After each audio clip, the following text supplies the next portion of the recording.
This is the facility, as you can see it. Look, it's a big facility, though, right?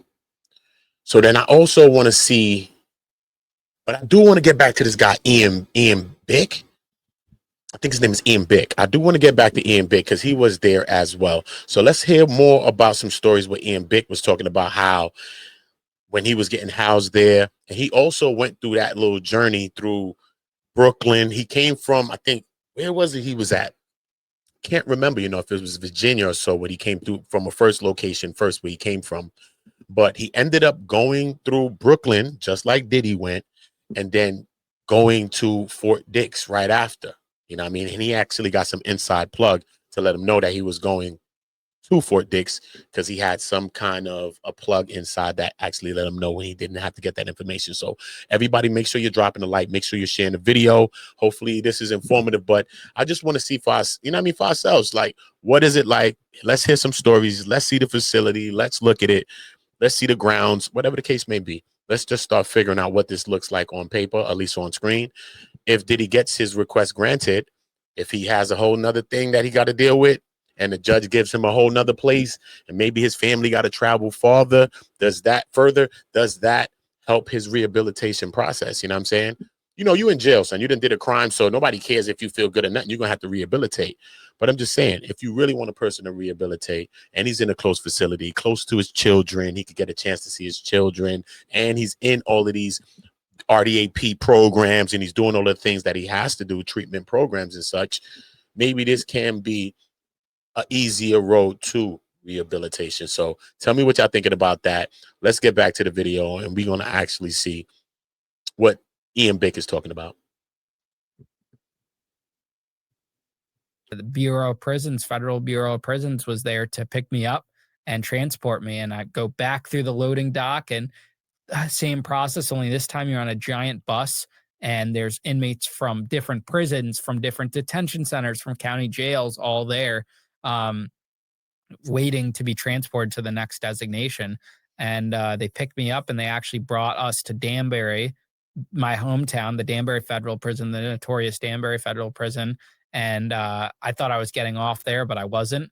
They were picking up more inmates, dropping off inmates, and then back on the road, and we were heading to Brooklyn, the Brooklyn Detention Center. And that was a whole, another experience, going to one of those large tower detention centers. And the Brooklyn Detention Center mirrors the Wyatt Detention Center. It's a pre-holding facility, waiting trial, waiting sentencing. This time you're given, brown full jumpsuits. And I was celled up with this guy who was like a snitch for the cartel, at the Philadelphia cartel, for like 5 or 6 years. And he was sentenced to there because that was the only place he was safe. At these detention centers, no one's really checking paperwork because no one has paperwork to check. Everyone's kind of like in limbo. There's not really much violence. Occasionally there's a fight or two, but it's the same thing day after day. You're waking up, getting out of your cell, walking around these units. You could go crazy. I was lucky. I found some guys that I played with Monopoly with every day. There was a Monopoly board, and we just sat there for hours playing Monopoly, and that helped pass the time. And I didn't have any visits. I just had phone calls. And what was keeping me hopeful and kind of keeping me going was that my judge was now that I got sentenced, he was able to file an appeal.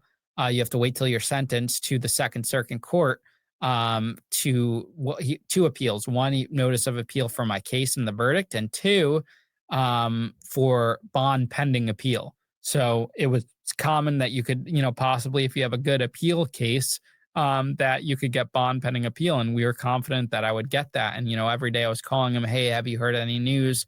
What's going on? Because I'm just itching to get out. And I just, I remember making a plan saying, like, this is what I'm going to do. Like, I'm going to go work at Whole Foods. I'm going to do this, or I'm going to start this. And I just really wanted to, I just wanted to be successful. I knew it, like, in my mind, success would be like the best revenge. And so, that kept me alive. And then 3 weeks later, I'm finally transferred to my designation, which my attorney had told me on the phone that none of the counselors or anything will tell you. They're not allowed to tell you. But my attorney knew someone in the BOP who said I was going to Fort Dix, and he's like, it's a camp, nothing to worry about. You're going to a camp. Fort Dix is a good facility. And so when he told me that, I started asking people, hey, what do you know about Fort Dix? And people are like, it's sweet. It's a great spot. You're in good hands. I met another person. Sounding like a good spot, right? He hearing it from multiple people saying, listen, it's cool. You could just go there, get your little joint down, you know what I mean? And do what you need to do. Maybe that's a good sign. Maybe that's why Diddy's pushing for it, besides the location of where it's at and the distance from maybe New York City or maybe close to Jersey where some of his family live. Most likely he has homes in Jersey, or his family does. So I think it'd be easier for the family to get there. But as far as the facility goes, it doesn't sound like such of a bad facility. It's federal prison, so we know jail is jail. Don't get it twisted. But so far, it's not sounding that bad. Let me know what y'all thinking about it. If you know about Fort Dix, if you know anybody that been in Fort Dix, let us know what you're thinking about. Let us know what y'all think Diddy could be facing. Let us know what you think about him, the appeals. What do you think about the time breaking down, good time, all these other little factors? Maybe could chip off some months away, and maybe the sentence won't be as long as he's even thinking. Let me know what you're thinking about that. So I was like, oh, very free. At the low, you're surrounded by barbed wire, high security fences. It's a different ball game. And so I was taken off the prison bus with all the rest of the guys and brought to Fort Dix, where you're put through the same process, hours and hours, and then you're finally released to the yard. They have a building, they call it like the A&O building, for orientation. And that's just for individuals who are brand new, who are just getting off. And there's two sides to Fort Dix. So Fort Dix has 5,000.